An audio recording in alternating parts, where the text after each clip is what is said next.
नमस्कार दर्शकों, आप सबका स्वागत है जेके 24/7 में और मैं हूं अनिल शर्मा। जम्मू कश्मीर हाई कोर्ट की बात करें तो रसाना केस आप सब जानते हैं बेहतर तरीके के साथ कि क्या कुछ घटा था और क्या पूरी घटना रही थी। उसी को लेकर जम्मू कश्मीर हाई कोर्ट ने जो उसके बाद SIT टीम जो है गठित हुई और उसमें निष्पक्ष तरीके के साथ जांच के लिए कई सारी मांगे उठी और आज उस पर क्या हाई कोर्ट द्वारा जो है एक नई डेवलपमेंट आई है और CBI इंक्वायरी की मांग जो है वो लगातार की जा रही थी।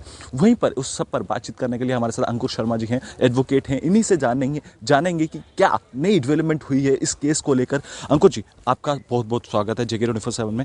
पूरा आप बताएं कि क्या नई डेवलपमेंट जो है रसाना केस को निकलकर सामने नजर आई है। ये SIT जो रसाना केस की जांच कर रही थी और जिसने केस बना के कोर्ट के सामने पेश किया था, उस SIT पे शुरू से ही इल्ज़ाम लगते थे कि ये झूठा केस बनाने का प्रयास कर रहे हैं, ये एविडेंस को मैन्युफैक्चर करने की कोशिश कर रहे हैं। तो उसी संदर्भ में कुछ छात्रों के द्वारा SIT टीम के खिलाफ कंप्लेंट फाइल की गई थी कि इन्होंने हमें मारपीट के, टॉर्चर करके, 3rd डिग्री टॉर्चर करके झूठ बोलने पे मजबूर किया था, झूठे बयान देने पे मजबूर किया था। कुछ लोगों को झूठा फंसाने के लिए इन्होंने प्रयास करवाया था, जबकि सच्चाई कुछ और थी। उसी कंप्लेंट का संज्ञान लेते हुए अल्टीमेटली कोर्ट प्रोसेसेस के थ्रू नीचे के कोर्ट ने ऑर्डर दिया कि इस SIT पे FIR लगाई जाए। अब उस FIR में जांच जो है उसकी जांच CBI करे, जम्मू कश्मीर पुलिस न करे, इस संबंध में जम्मू कश्मीर हाई कोर्ट में एक रिट पिटीशन फाइल की गई थी। पूरे जम्मू संभाग की ये मांग थी कि रसाना केस की सच्चाई, असल सच्चाई जो अभी तक सामने नहीं आई है, वो सामने तभी आ सकती है जब इसमें CBI जांच हो। और आप ये जानते हैं कि शुरू से ही हम इस केस से संबंधित हैं, जुड़े हुए हैं हर तरीके से, चाहे लीगली या सामाजिक स्तर पे भी हर तरीके से जुड़े हुए थे। तो हमारी भी ये मांग थी कि इस केस में CBI जांच होनी चाहिए। तो हमने वो अपना संघर्ष जो था वो छोड़ा नहीं।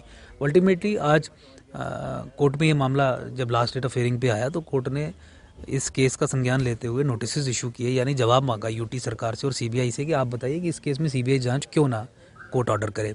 तो इस केस में अब 15 मार्च नेक्स्ट डेट है।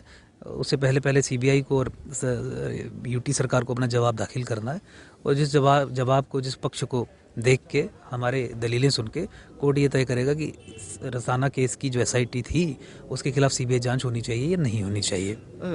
अंकुर जी, आप शुरू से ही इस केस के साथ जुड़े हुए हैं। महत्वपूर्ण हो जाता है कि जिस तरह से लगातार आपने देखा कि कई अलग अलग प्लेटफॉर्म्स पे किस तरह से इसको उछाला गया इस केस को और एक इंटरनेशनल लेवल पे भी इसको पहुंचाने का पूरा प्रयास किया गया और मांग शुरू से यही की जा रही थी कि CBI इंक्वायरी होनी चाहिए। क्या लगता था कि जो SI टीम पर इल्ज़ामात लग रहे थे उसको लेकर जिस तरह से अब एक नई डेवलपमेंट आई है, क्या लगता है कि कितनी जल्द जो है एक निष्पक्ष तरीके के साथ जो है जांच निकलकर सामने नजर आएगी और CBI इसको लेकर जो है एक अच्छे पैनल को लेकर। पल रेप एंड रिचुअल्स, भाई आप एक क्रिमिनल केस की इन्वेस्टिगेशन कर रहे हो और उस इन्वेस्टिगेशन को रिपोर्ट करते समय आप ये कहते हो कि टेम्पल, रेप और रिचुअल्स, 3 चीज़ों को जोड़ रहे हो कि मंदिरों में जो रिचुअल्स परफॉर्म किए जाते हैं, जो पूजा पद्धति फॉलो की जाती है, उसे रेप और वो सारा इंटरमिंगल करके और पूरे टेम्पल्स पे ही इसी। बट एनी हाउ, उसके अलावा महबूबा मुफ्ती का जो, और उससे पहले भी जो उनके Kashmir based politicians and demographic assault on Jammu के जंगलों पे कब्जा, जम्मू के स्टेट लैंड्स पे कब्जा का जो प्रोसेस चल रहा था, उसको साधने के लिए नेशनल सिक्योरिटी जो इसमें कॉम्प्रोमाइज़ हो रही थी, जो वो नेशनल सिक्योरिटी का एंगल है, क्योंकि एक ट्रेडिशनल इन्फिल्ट्रेशन रूट इस गांव से सटा हुआ और उसके पीछे जंगल है और एटसेट्रा, वो सारी चीज़ें पब्लिक डोमेन में, उस पर कई बार हमने बात की। तो इस संबंध में बड़ा आवश्यक हो जाता था कि इसकी CBI जांच हो। तो मुझे लगता है कि उस दिशा में अब एक कदम आगे बढ़ा है। ये हमारे देश की एकता, अखंडता, जम्मू संभाग के सर्वाइवल और जो षड्यंत्र देश के दुश्मनों ने इस केस को इस्तेमाल करके किया, उसके एक्सपोजे के लिए, उसके संबंध में सच सामने आने के लिए बहुत आवश्यक है।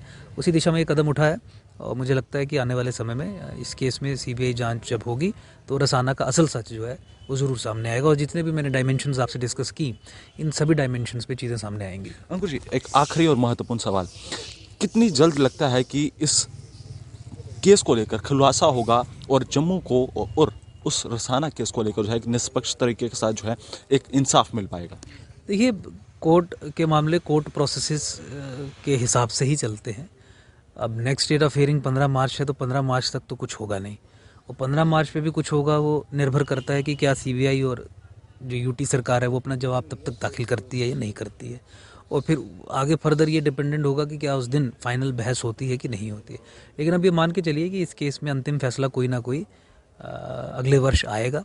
तो मुझे पूरी उम्मीद है कि जिस तरीके के तथ्य हमने कोर्ट के सामने रखे हैं, जो ग्राउंड्स हमने ली हैं कि इस केस में CBI जांच हो, वो इतनी साउंड है कि अल्टीमेटली ये फैसला जम्मू के और देश के हित में ही आएगा और CBI जांच SIT के खिलाफ ऑर्डर की जाएगी। बहुत बहुत शुक्रिया अंकुश जी हमारे साथ बातचीत करने के लिए। तो आपने देखा कि आज हमारे साथ बातचीत करने के लिए अंकुश शर्मा जी मौजूद थे, जो पहले समय से ही इस केस को लेकर जुड़े हुए थे। हालांकि आप देखते हैं मार्च के महीने में जो है इसकी आखिरी हो सकती है कि फाइनल हियरिंग हो और निष्पक्ष तरीके के साथ जो है जांच जो है वो निकल कर सामने नजर आनी चाहिए। और जम्मू के लिए, जम्मू के हित के लिए जो है अब एक आवाज़ जिस तरह से बनती हुई नजर आ रही है और एक पहला कदम जो है वो देखने को मिला है। और SIT की अगर हम बात करते हैं तो उस पर जो है अब CBI इंक्वायरी की जो है मांग की जा रही है। अब ये देखते हैं कि क्या कुछ निकल कर सामने नजर आएगा, वो भी आपके समक्ष रखेंगे। तब तक के लिए आप बने रहें JK24/7 के लिए। कैमरा पर्सन दीपक कुमार के साथ जम्मू से, धन्यवाद।